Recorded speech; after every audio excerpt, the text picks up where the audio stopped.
22nd of November 1963.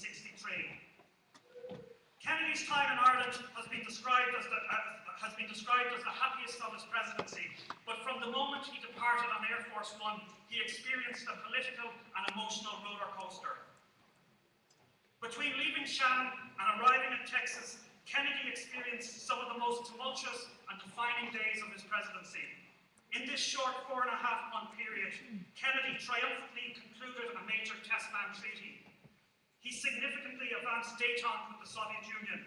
He put out peace feelers towards Cuba and China.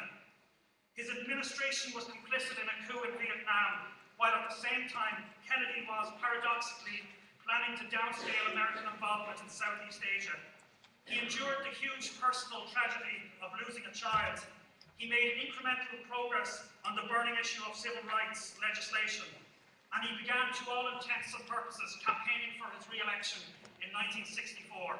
This paper will touch briefly on some of those landmark events. Shannon Airport was Kennedy's last stop before going on to England and then Italy on a European tour that he had undertaken. Kennedy had told his closest advisor, Kenny O'Donnell, that his trip to Ireland was a pleasure trip. In contrast, Kennedy's visit to England involved significant political business, but before this could be conducted, the President availed of the opportunity to discharge a family debt of honour. Air Force One made an unpublicised stop at Waddington RAF base before the President transferred by helicopter to the Chatsworth Estate in Derbyshire's Peak District. There, Kennedy paid his first and only visit to his younger sister Kathleen's grave. That's his sister Kathleen in the middle. That's a young JFK on the right, and his JFK's older brother Joe on the left. Joe was killed in World War II. So Kennedy visited his sister's grave. She had died in a plane crash in France in 1948, and had been buried on the estate of her husband, an English aristocrat and heir apparent to the 10th Duke of Devonshire. From Chatsworth, Kennedy travelled to Birch Grove, the country residence of the British Prime Minister. As you can see, it's quite a nice patch. Harold Macmillan, he travelled to Harold Macmillan's house. He held talks there with Macmillan, who was his closest European ally, on the forthcoming negotiations that were going to take place on a nuclear atmospheric test ban treaty. Kennedy's next stop was Italy. The President's visit to Italy coincided with the coronation of Pope Paul VI, but after consulting with Cardinal Cushing from Boston, Kennedy did not attend the coronation ceremonies. Stay away from Rome until the coronation, the Cardinal advised. It's the biggest day of the man's life, and you don't want to take the play away from him. So President Kennedy waited until 2 days after the coronation before he went to the Vatican to meet with the new Pope. This meeting was, in fact, a renewing of acquaintanceships, because Pope Paul VI had first met with the President and other members of the Kennedy family at the coronation of Pope Pius XII, as far back as 1939. On that occasion, Ted Kennedy had received his first communion from Pius XII. And that's a picture of that's Ted Kennedy's communion family photograph. The little boy in the front there grew up to be Senator Ted Kennedy, who was a great friend to this country and made a big contribution to peace in Northern Ireland. You can see JFK at the back there as well. Bobby Kennedy to the front as well. President Kennedy's main political set piece in Italy took place in Naples. At a speech at NATO headquarters, Kennedy assured his Western allies that, and I quote, "Our negotiations for an end to nuclear tests and our opposition to nuclear dispersal are fully consistent with our attention to defence. These are all complementary parts of a single strategy for peace," end of quote. Kennedy's final days were dominated by a search for peace. Formal negotiations on a nuclear test ban treaty got underway in Moscow on the 15th of July 1963. Kennedy appointed Averell Harriman, an elder statesman of the Democratic Party, a former governor of New York, Soviet Union as his lead negotiator. However, a core team of officials in the White House, including and led by the President himself, the Secretary of State, Dean Rusk, and the Secretary for Defence, Bob McNamara, were in daily and often intense contact and communication with Harriman. On the 25th of July, a treaty was agreed between the United States, the Soviet Union, and the United Kingdom, which was designed to work towards the speediest possible achievement of disarmament and to guard against nuclear fallout. Specifically, the treaty outlawed nuclear testing in the atmosphere, outer space, and underwater. John Kennedy considered this agreement his administration's greatest achievement, but he knew he faced another battle to convince the US Senate of its merits. Constitutionally, Kennedy needed a 2/3 majority of the Senate, that's 67 votes, to ensure the treaty's ratification. The President, however, was gravely concerned that the treaty could be scuttled by Republican senators, many of whom were skeptical of any rapprochement with the Soviet Union, and who also did not believe that Khrushchev, the Russian leader, could be trusted. Privately, Kennedy mused that this outcome would be a catastrophe equivalent to America's failure to ratify the League of Nations following World War I. The President was not averse to using strong-arm tactics to obtain his favourite outcome. Back in 1961, Sherman Adams, who had been the White House Chief of Staff during the presidency of Kennedy's predecessor, Dwight Eisenhower, was facing an impending indictment of serious tax fraud. Eisenhower was concerned that if Adams was convicted, he might commit suicide, and he indirectly intervened on his own political retainer's behalf with President Kennedy. Eisenhower asked Everett Dirksen, the Republican Senate minority leader, to approach Kennedy with a view to the President quietly getting the Justice Department to drop Adams's indictment. Dirksen promised Kennedy that if he did so, he would have a political blank check in his account from both himself and Eisenhower. On August 12, 1963, Kennedy chose to call in these political favours in order to assist the ratification of the Test Ban Treaty. At a meeting in the White House, after reminding Dirksen that both he and Eisenhower owed him one, Kennedy said, and I quote, "Ev, I want you to reverse yourself and come out for the treaty.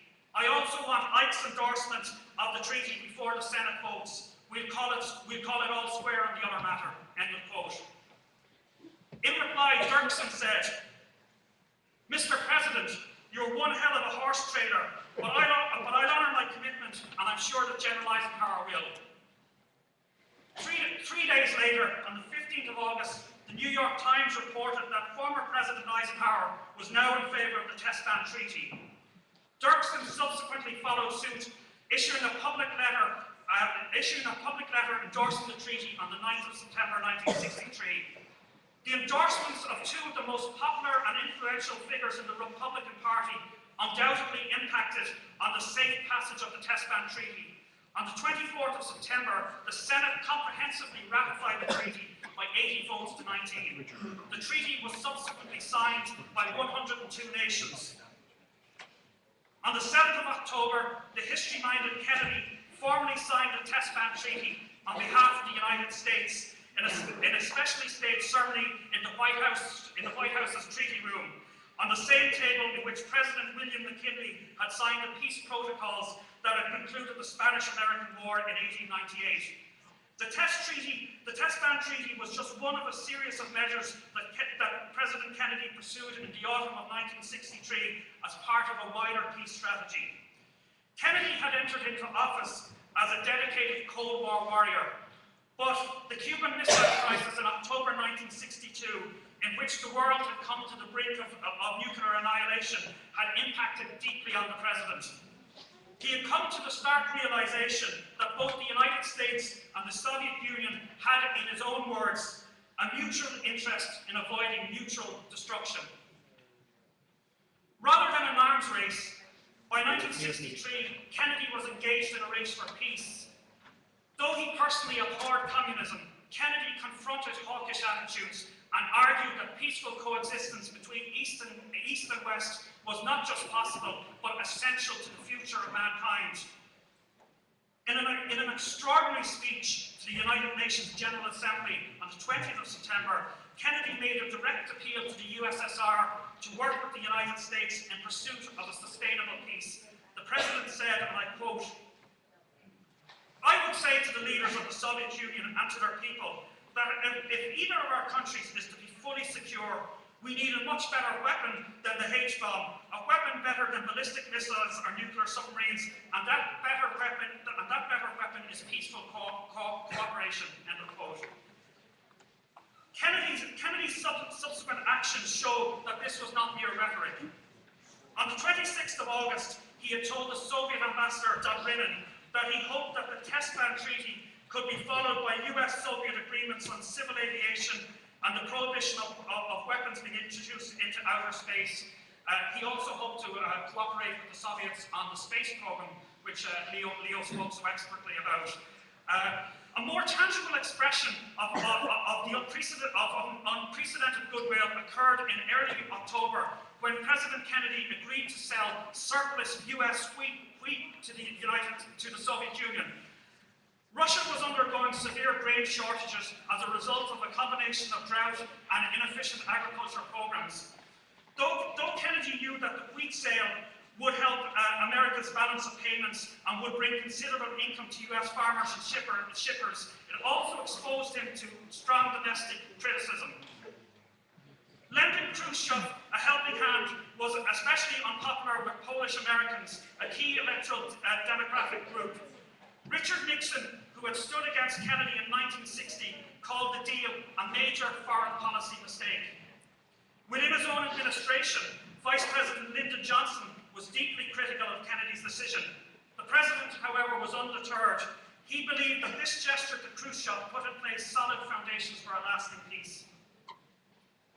In September, Kennedy had authorized a back channel of communications with Fidel Castro's Cuba via William Atwood, a key official of Adlai Stevenson, the US ambassador to the United States.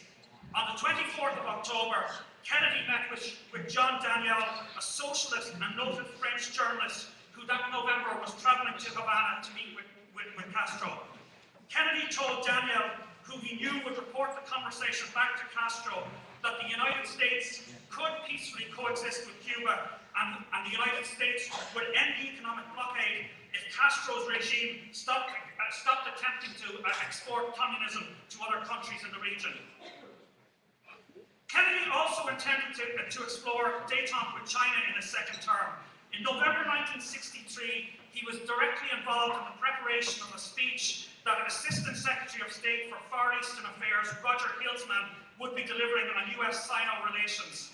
It was Kennedy's intention that this speech would, in his own words, open the door a little bit. Kennedy had already begun the process of preparing the US public for this unprecedented engagement with the communist world. On the 16th of October 1963, Joseph Tito, the president of Yugoslavia, became the first communist head of government to be received at the White House. President Eisenhower had previously invited Tito, but had rescinded the invitation following protests from Congress. Incidentally, Tito's visit came in the wake of a less contentious and more light-hearted state visit. The previous day, the Irish Taoiseach, Sean Manasse, had been the guest of honour at a state dinner which concluded with a private late-night party in the President's White House quarters. Gene Kelly, the celebrated Hollywood star, performed for the guests, and Dorothy Tuberty, a Kennedy family friend, and the aunt of RTE's Ryan Tuberty sang The Boys of Wexford. After noticing how much this song had moved the president, his sister Eunice Kennedy Shriver bought a recording of it to give to him at Christmas. It was a present that John Kennedy would never receive. In the final autumn of his life, as Kennedy publicly strove to underpin world peace, he was privately mourning the death of his newborn son. Patrick Kennedy was born on the 7th of August 1963. He died 2 days later of respiratory distress syndrome. Vietnam also loomed large in Kennedy's consciousness in this period. From mid-August, Kennedy had prevaricated on whether his administration should support a coup against the South Vietnamese President Diem. Diem had increasingly fallen under the sinister influence of Madame Nuhu, the wife of his younger brother. Diem's government were engaged in a campaign of persecution against South Vietnamese Buddhists. In protest at this repression, in June 1963, a Buddhist monk had burnt himself to death in Saigon. Further immolations followed, and media coverage of these incidents horrified millions across the globe, including President Kennedy. On the 1st of November, having received assurances from the US Ambassador Henry Cabot Lodge that the United States would not intervene, the South Vietnamese generals ousted Diem in a coup d'etat. Whatever about regime change in Vietnam, Kennedy was determined to ensure that the United States did not become enmeshed in Southeast Asia. On the 2nd of October, Kennedy asked the Defense Secretary Bob McNamara to announce the immediate withdrawal of 1,000 US soldiers and to pledge that all American forces would leave Vietnam by the end of 1965. This commitment was reversed in the immediate aftermath of Kennedy's death. On the 28th of August, Kennedy stood at the third-floor window of the White House solarium with Preston Bruce, the White House doorman, and he watched a crowd of over 250,000 people march to the Lincoln Memorial. The rally, organised by the Civil Rights Movement, was the largest ever mass protest in American history. After Martin Luther King had delivered his iconic "I Have a Dream" speech, Kennedy had a robust encounter with leaders of the Civil Rights Movement in the Oval Office. The civil rights leaders wanted Kennedy to expand the scope of his civil rights bill to include a Fair Employment Practices Commission, which would prevent racial discrimination in hiring. The President, however, doubted that an expanded bill, including this fair employment measure, would attract significant support to pass through Congress. Kennedy was fully committed to the civil rights agenda, but he took a piecemeal, pragmatic approach. A Gallup poll on the 12th of October 1963 showed that Kennedy's approval ratings had dropped from 50% to 35% after he had submitted his civil rights bill. A Harris poll in the Washington Post 2 days later suggested that Kennedy would lose up to half of the southern states that he had won in the 1960 presidential election. The president's visit to Texas was about shoring up southern support. With an eye on the 1964 election, Kennedy was already in campaign mode. Kennedy had visited Tampa, Florida on the 18th of November. On this trip, Floyd Boring, a Secret Service agent who had previously foiled an attempt on President Truman's life, expressed concerns to Kennedy that by travelling by open-top motorcade, the President was endangering his own safety.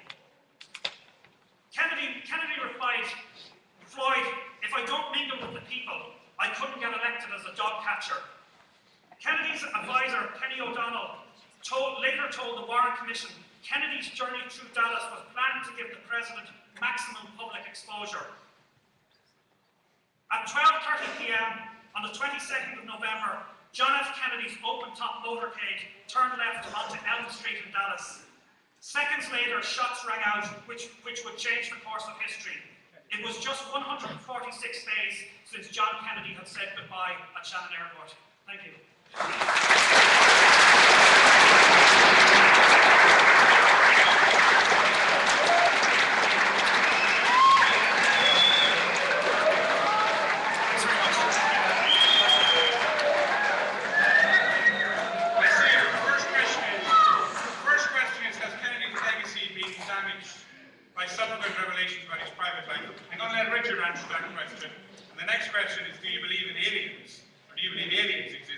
That's probably meant for you. I'm not sure about aliens. Would you please welcome Richard Hall?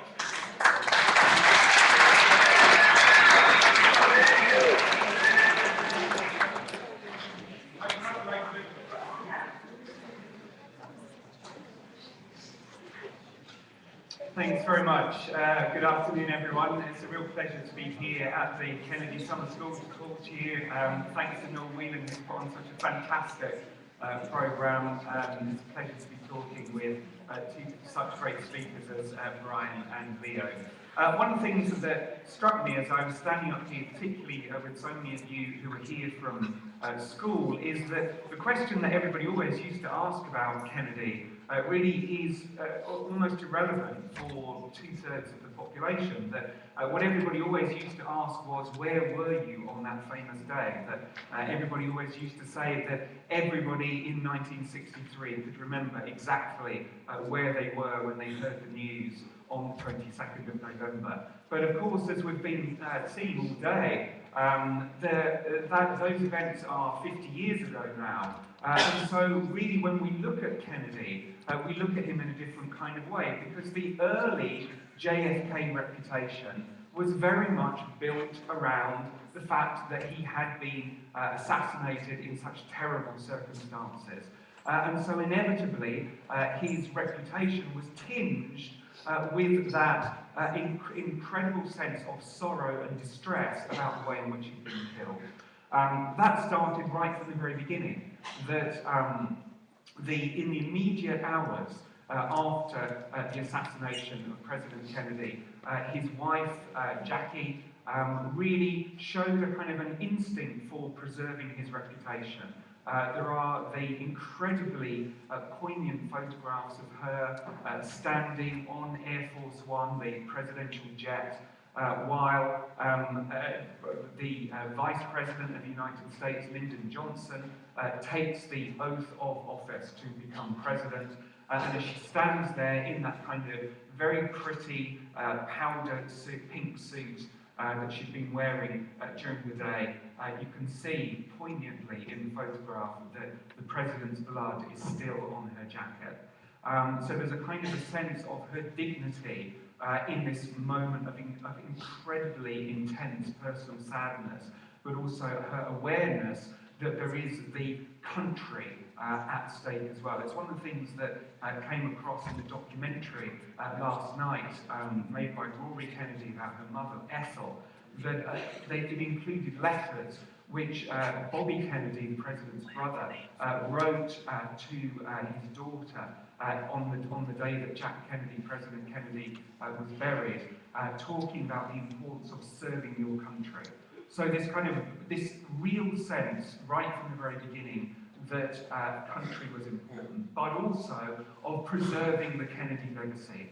And they were very lucky, the Kennedys, in many ways, in terms of preserving that legacy, that they had some of the most brilliant historians who were part of their circle, who were able to do precisely that, to make sure that the legacy and the reputation was kept alive.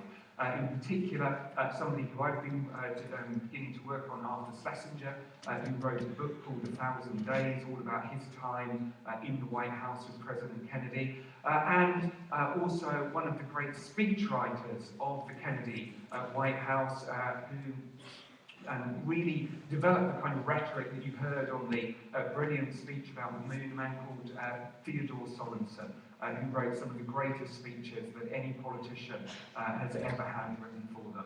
And they published books, 1,000 Days and Sorensen's biography of JFK, that really, through the power of their writing and the way in which they were able to convey that sense of what it was really like to be inside the White House, they established that kind of early reputation, which, as a shorthand, we usually refer to as Camelot.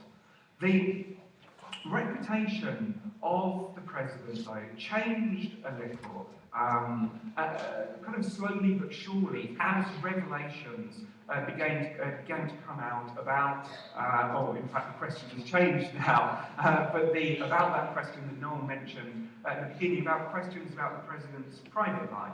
That as revelations emerged, for example, about the many relationships that he'd had, when they also emerged about the fact that despite his very youthful, dynamic, athletic kind of image, he was a man who required all kinds of shots and injections, some of which were of a fairly dubious nature, in order to kind of keep that very youthful image, and also, in many ways, a much more serious point that he suffered from Addison's disease, which the electorate hadn't known, and also from a kind of crippling back injury, which is why he was having many of those shots, which was due to an injury that he sustained during the Second World War. So that, all of that, plus a kind of a general revision again about his decision-making,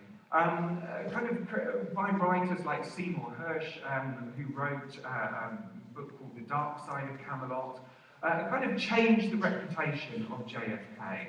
I think that we are now in a kind of a middle place between those two opposites, if you like. That when you look at historians writing about Kennedy now, they recognise the kind of personal aspects and how important they were, and that Kennedy wasn't the kind of saint that he was very often portrayed as being in the immediate aftermath of his assassination. But I think there's been a revision back to a recognition that even though he was only president for, 34 months, those 1,000 days in the White House, that nevertheless his decision-making still makes his performance as president one of the most assured of any president of the modern era. And in particular, when you look at the performance of most of the presidents who've come after him, particularly in foreign policy, then I think that JFK still emerges as a very powerful and persuasive figure. So what are the important aspects, if you like, of his presidency and the legacy that make him such an important figure? I'm not going to go into detail about all his policies. Obviously, I'm just going to speak for a couple more minutes. But I think there are a number of things that seem to me to be very important about Kennedy and his legacy. First of all, he is the first president, really, of the television age. And his kind of grace and elegance and recognition of how to perform in front of television, I think really sets the agenda for every president who comes afterwards. I would actually take it even further and say that there is almost, in terms of how a president looks, what we might describe as a K scale or a Kennedy scale for all modern presidents. So almost everything that we think about in terms of the president is affected by Kennedy. When we think about the way in which we would want a president to dress, for example, even though we're talking about 50 years ago, he still has a kind of an elegance about him and the way in which he conducts himself. When you think about the kind of quintessential First Lady, then we think about Jackie Kennedy. When we think about the images from inside the White House, we think of those famous pictures by people like Jack Lowe, the kind of black and white images of kind of Kennedy, standing over the desk in conversation with his brother. When we think about the kind of cultural life and the influence that the White House can have, we think about the kind of performances that he would have of someone like Pablo Casals coming in and playing Bach sonatas, even though, as Jackie Kennedy said when she was asked about the president's musical tastes, the only music that Jack recognises is Hail to the Chief, which is the kind of presidential salute.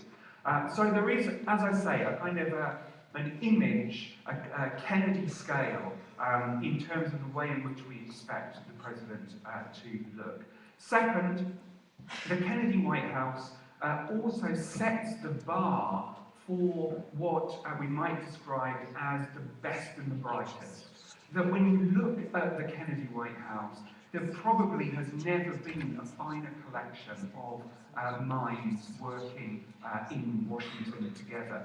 The likes of Schlesinger and Sorensen, George Bundy, plus the way he brought in one of the characters like the ones that Brian referred to, Avril Harriman, the kind of old, experienced hands. So you have this wonderful sense in the Kennedy White House of these brilliant men, plus kind of great experience. And I think that when it came to decision-making, particularly in the Cuban Missile Crisis, for example, in 1962, having all of these different dynamic voices gave the president the opportunity to work out precisely what he thought about an issue and to be able to draw on all these kind of different voices. Third, one of the other important aspects of the Kennedy legacy is the sense of his temperament, the presidential temperament.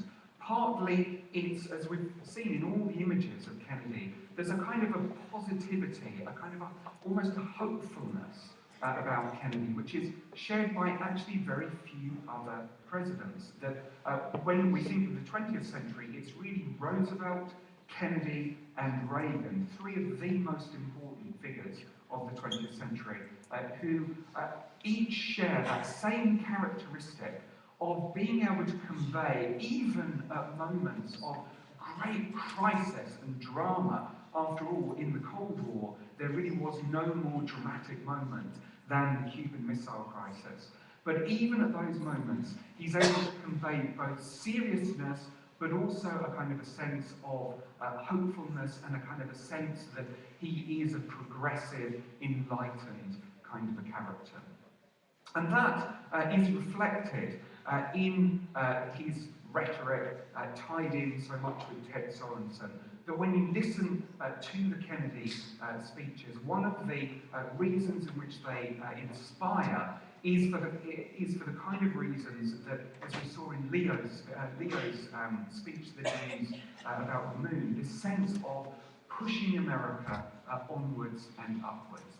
And finally, I think that temperament is not something which is just about style. It is also about substance. Because when you look at all of the great crises of the Kennedy years, whether it's the Berlin Wall going up, the Cuban Missile Crisis, even in disastrous moments in his policy, like the Bay of Pigs, Kennedy maintains this kind of sense of resisting the hawks within his administration who wanted him to take immediate military action.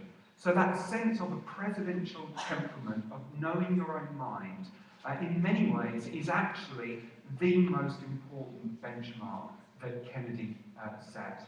That's the reason as why I think when Kennedy was assassinated in November 1963, there was such an outpouring of grief, because there was that recognition that he had, during his very short time in office, been able to maintain a kind of a sense of hopefulness and progress which people had been able to latch onto, and why, when he was assassinated, followed not very long after by Martin Luther King and then his brother, John F. Kennedy's brother, Bobby, both in 1968, that Schlesinger, that historian I mentioned before, called this the murder of hope. I think that John F. Kennedy's greatest legacy was that he brought hopefulness to politics. Thank you very much.